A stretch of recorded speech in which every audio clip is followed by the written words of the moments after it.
सुमित्रा, क्या बात है, तूने कटहल में इतना तेल भर दिया? रोहन और प्रिया ने सब्जी छुई तक नहीं। मालकिन, मैंने तो रोजाना की तरह ही सब्जी बनाई थी और कटहल को थोड़ा फ्राई करके बनाया था, शायद इसी वजह से तेल दिख रहा होगा। और मिर्च मसाले बिल्कुल भी नहीं डाले खाने में, बिल्कुल फीकी बना दी। ओ सुमित्रा, बात सुन, इसकी बातों को मत सुना कर। तेरे हाथ की सब्जियां बहुत स्वादिष्ट होती हैं। अभी बहू को पका पकाया मिल जाता है ना, इसीलिए उसे काम वालियों की कदर नहीं। जिस दिन तू कभी ना आए, एक फुल्का बनाने भी रसोई में नहीं घुसती। सब खाना बाजार से ऑर्डर होता है। अच्छा सुन, भिंडी की सब्जी रखी है। कल रात ये सब खाना खाने होटल चले गए, किसी ने सब्जी छुई तक नहीं। वैसे क्या बात है, तू थोड़ी परेशान लग रही है। अब तेरे आदमी की तबीयत कैसी है? अभी तो डॉक्टर ने पैर का बहुत खर्च बताया है, पता नहीं कोई रॉड डलेगी तभी ठीक होगा। अच्छा चलती हूँ माता जी। सुमित्रा एक गरीब औरत थी। जब से उसके पति के पैर का एक्सीडेंट हुआ है, तब से वो मजबूरी में यहाँ कोठी में रोटी बनाने का काम कर रही है। सुमित्रा की मालकिन शोभा अच्छे स्वभाव की नहीं है, पर सुमित्रा अकेली ही कमाने वाली है, इसीलिए वो यहाँ काम करके 2 पैसे कमा लेती है। माँ, आज बहुत देर लगा दी, मुझे बहुत भूख लगी थी, घर में कुछ भी खाने को नहीं रखा है। माँ, ये क्या लाई हो? ये मैं भिंडी की सब्जी लाई हूँ। तुम्हें भिंडी पसंद है ना? मैं अभी तुम दोनों के लिए और तुम्हारे पापा के लिए रोटी सेक देती हूँ, फिर गरम गरम रोटी भिंडी के साथ खाना।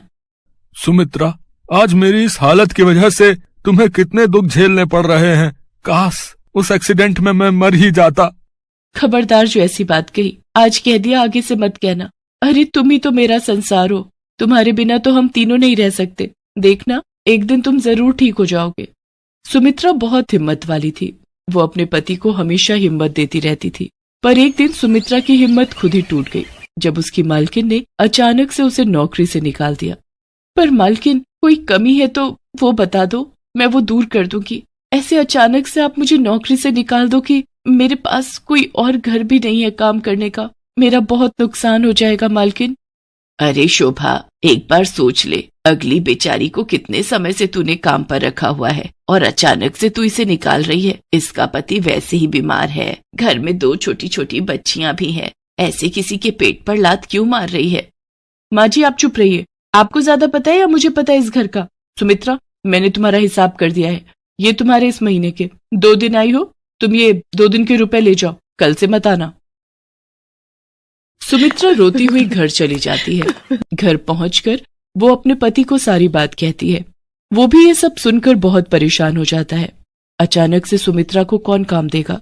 हर कोई एकदम से विश्वास भी नहीं करता, और वो भी एक रोटी बनाने वाली पर। सुमित्रा शाम का खाना बना रही थी कि तभी उसके दरवाजे पर खटखट होती है। अरे माता जी, आप और इस समय? आइए, अंदर आइए। सुमित्रा, आज सुबह शोभा ने जो भी किया उस बात से मुझे बहुत ठेस पहुंची है। मैं मंदिर के लिए निकली थी, पर मेरा मन मंदिर में भी नहीं टिक रहा था, इसलिए मैं तुमसे मिलने चली आई। मैं शोभा को तो नहीं सुधार सकती, पर मैं तुम्हें एक सलाह देना चाहती हूँ, अगर तुम मानो तो। जी बोलिए माता जी। सुमित्रा, ये 10,000 रुपए रख ले और इनसे खुद का कोई खाने का ठेला लगा ले। वैसे तू छोले भटूरे बहुत ही अच्छे बनाती है, अगर तू चाहे तो छोले भटूरे का ठेला शुरू कर सकती है। आजकल लोग छोले भटूरे खाना बहुत पसंद करते हैं और आगे सर्दियों के दिन भी आ रहे हैं, तो तेरी अच्छी खासी बिक्री शुरू हो जाएगी। पर माता जी, आप मुझे इतने सारे पैसे दे रही हो, मुझे अच्छा नहीं लग रहा। सुमित्रा, ये पैसे मेरे खुद के हैं, मैंने जोड़े हुए थे, और फिर इन रुपयों की मेरे से ज्यादा तुझे जरूरत है। अब तू देर मत कर, इन रुपयों से जल्दी से छोले भटूरे का ठेला शुरू कर दे, फिर मैं गरम गरम छोले भटूरे खाने आऊंगी। उन रुपयों को देखकर सुमित्रा के मन में हिम्मत जाग जाती है और वो माताजी को दिल से शुक्रिया करती है। आज मुसीबत की इस घड़ी में माताजी उसके लिए ईश्वर का रूप बनकर आई थी। माताजी की सलाह सुमित्रा और उसके पति को ठीक लगती है और अगले ही दिन सुमित्रा छोले भटूरे का ठेला लगाने के लिए सारा सामान इकट्ठा कर लेती है और 2-3 दिन में ही उसका छोले भटूरे का ठेला शुरू हो जाता है। पहले तो कभी नहीं देखा, लगता है बाजार में ये छोले भटूरे वाली नहीं आई है। भैया बहुत ही स्वादिष्ट छोले भटूरे बनाती है, साथ में प्याज, चटनी, अचार और बूंदी का रायता भी 1 प्लेट खाई थी कल मैंने। भैया सचमुच आनंद आ गया बता रहे। अच्छा एक काम करते हैं, 1 प्लेट खा लेते हैं चलकर, गरम गरम है, मजा आ जाएगा। 2 प्लेट छोले भटूरे देना और प्याज और अचार ज्यादा कर देना। ठीक है, अभी देती हूँ। आप दोनों के लिए भैया जी। हमें भी 1-1 प्लेट छोले भटूरे लगा दो। भटूरे थोड़े करारे देना है। सुमित्रा का छोले भटूरे का ठेला चल पड़ता है। उसमें नया आत्मविश्वास पैदा होता है। धीरे धीरे वो छोले भटूरे के ठेले से अच्छे पैसे कमाने लगती है और एक छोटी दुकान किराए पर ले लेती है। अब सुमित्रा की छोले भटूरे की दुकान थी। उसके साथ साथ गाजर का हलवा, मूंग की दाल का हलवा, गुलाब जामुन और कुछ मिठाइयां भी बेचनी शुरू कर दी थी। सुमित्रा ने काफी अच्छे पैसे कमा लिए थे। एक दिन वो माताजी से मिलने गई। नमस्ते मालकिन, वो माताजी से मिलना था। माँ जी का 15 दिन पहले स्वर्गवास हो गया। शुगर बढ़ गई थी और फिर काफी तबीयत खराब होने की वजह से डॉक्टरों ने जवाब दे दिया था। कुछ काम था माँ जी से, मुझे काम से जाना है, मुझे देर हो रही है। माताजी के गुजरने की खबर सुनकर सुमित्रा की आंखों में आंसू आ जाते हैं। आज उन्हीं के कारण उसके पास पैसे और काम था। सुमित्रा जो रुपए माताजी को वापस करने गई थी, उन रुपयों से वो गरीबों में माताजी के नाम का दान करती है ताकि उनकी आत्मा को शांति मिल सके। सुमित्रा के पति के पैर का ऑपरेशन भी ठीक ठाक हो जाता है। अब दोनों पति पत्नी मिलकर छोले भटूरे की दुकान चलाते थे। पर आज भी सुमित्रा माताजी के एहसान को नहीं भूल पाई थी। इसीलिए वो उनकी याद में महीने में 1 दिन छोले भटूरे बनाकर गरीबों में बांटती थी।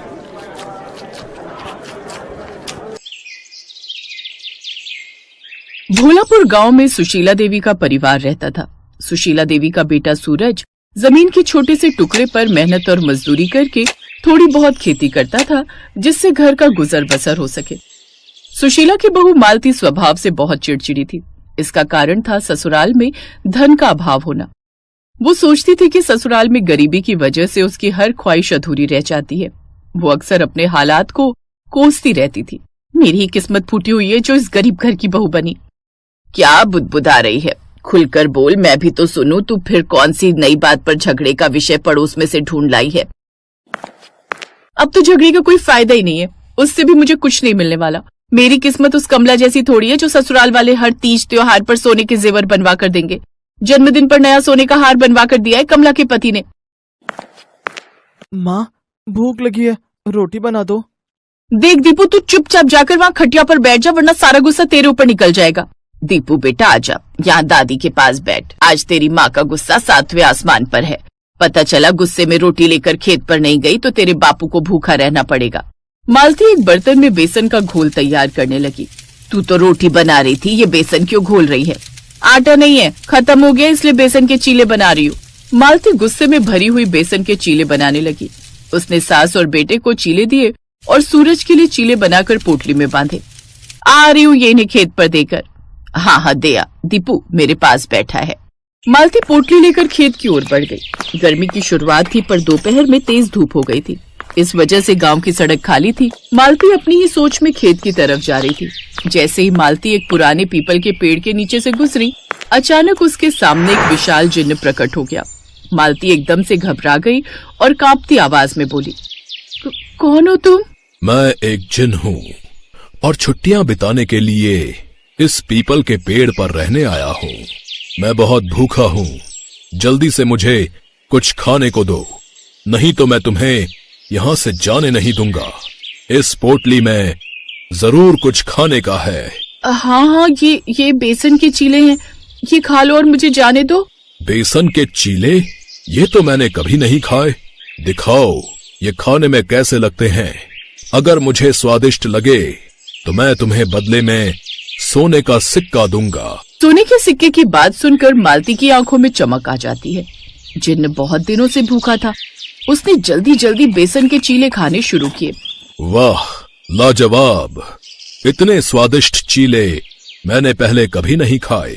ये लो, तुमने मुझे खाना खिलाया, मेरी भूख मिटाई, इसलिए बदले में मैं तुम्हें ये सोने का सिक्का देता हूँ। सोने का सिक्का देखकर मालती के मन में लालच आ गया। वो जिन्न से बोली, धन्यवाद जिन्न जी, वैसे अभी आप कितने और दिन इस पेड़ पर रहने वाले हो? क्योंकि अगर आप चाहो तो मैं दोबारा आपके लिए ऐसे स्वादिष्ट बेसन के चीले बनाकर ला सकती हूँ। अच्छा, मुझे दोबारा ऐसी स्वादिष्ट चीज खाने को मिल सकती है। अभी तो मैं कुछ दिन इस पेड़ पर रहूंगा। तुम जब जी करे मेरे लिए ऐसे ही स्वादिष्ट बेसन के चीले बनाकर ले आना। वो तो मैं ले आऊंगी, पर क्या मुझे हर बार सोने के सिक्के मिलेंगे? क्योंकि मुझे भी तो अपनी मेहनत का फल मिलना चाहिए ना। हाँ हाँ, जब भी तुम मेरे लिए बेसन के चीले लाओगी, मैं तुम्हें हर बार एक सोने का सिक्का दूंगा। जिन्न की बातें सुनकर मालती के मन में लालच ने घर कर लिया। मालती ने अपनी सास और पति को सोने का सिक्का दिखाया तो वो दोनों भी हैरान रह गए। मालती, मैं तो बस इतना कहूंगा कि ये एक सिक्का ही बहुत है। ज्यादा लालच करना अच्छी बात नहीं। पता नहीं जिनका दिमाग कब पलट जाए।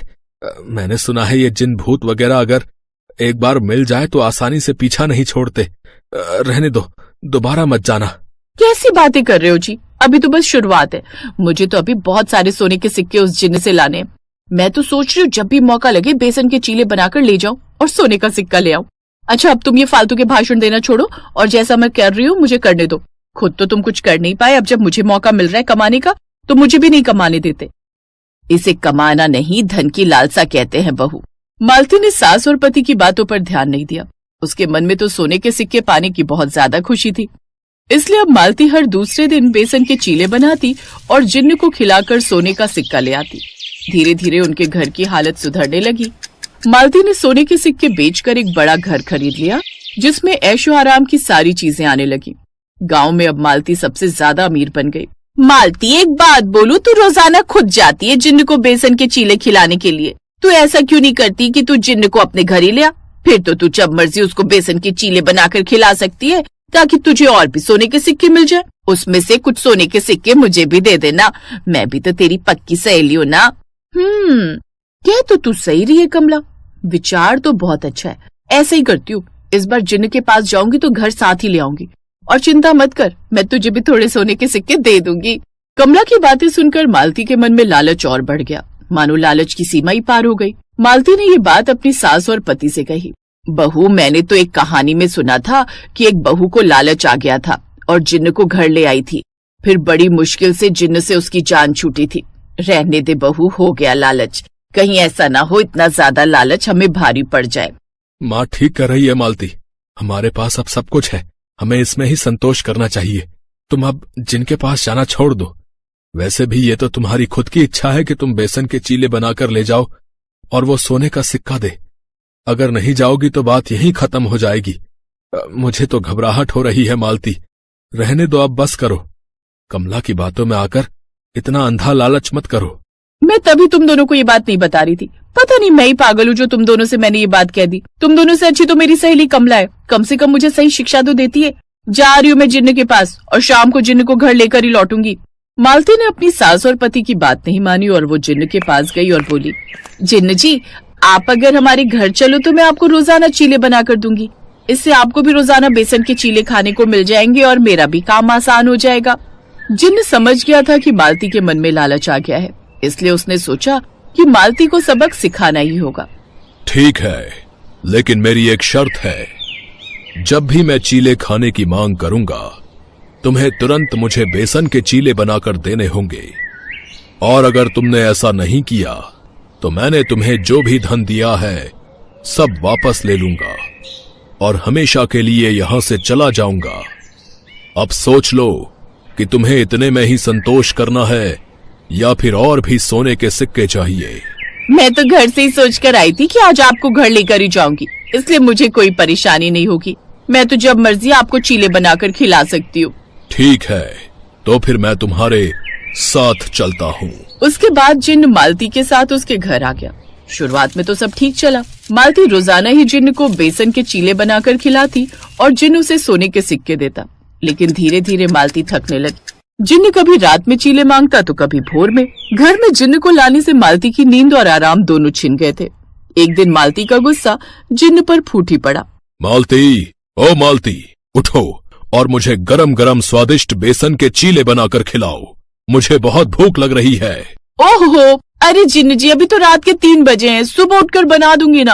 अभी सोने दो और खुद भी सो जाओ। नहीं, मुझे अभी खाने हैं। उठो और बना कर दो। तुम बार बार चीले क्यों मांगते हो? मैं इंसान हूँ, मुझे भी आराम चाहिए। जब देखो तब मुझे चीले बनाने के लिए बोल देते हो। नहीं बना रही मैं अभी, बोलो क्या करोगे? क्या करूंगा? जो ये सुख सुविधाएं मेरी वजह से तुम्हें मिली हैं, सब छीन लूंगा। हाँ हाँ छीन लो, मुझे ऐसे धन की कोई जरूरत नहीं जिसमें मेरी जिंदगी का चैन ही छिन गया हो। मैं तो ठीक से जिंदगी को जी भी नहीं पा रही हूँ। जब देखो तुम्हारा खौफ सर पर मंडराता रहता है। ना जाने तुम कब बेसन के चीले बनाने के लिए कह दो। इसलिए अब तुम जाओ, और अगर ये धन दौलत लेकर जाने तो ये भी ले जाओ, मुझे कुछ नहीं चाहिए। इससे ज्यादा सुखी तो मैं पहले थी। 2 रोटी रूखी सूखी भले ही खाती थी, पर जिंदगी तो चैन से बिताती थी। मैंने तुमसे नहीं कहा था कि तुम मुझे अपने घर लाओ।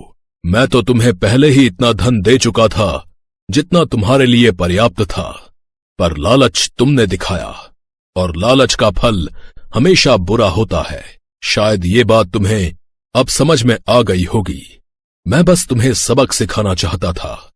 आज के बाद कभी भी लालच मत करना। जितना मिले उतने में ही सब्र रखना।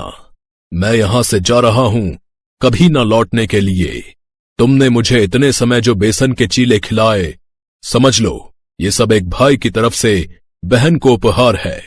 हमेशा खुश रहना बहन, पर लालच कभी मत करना।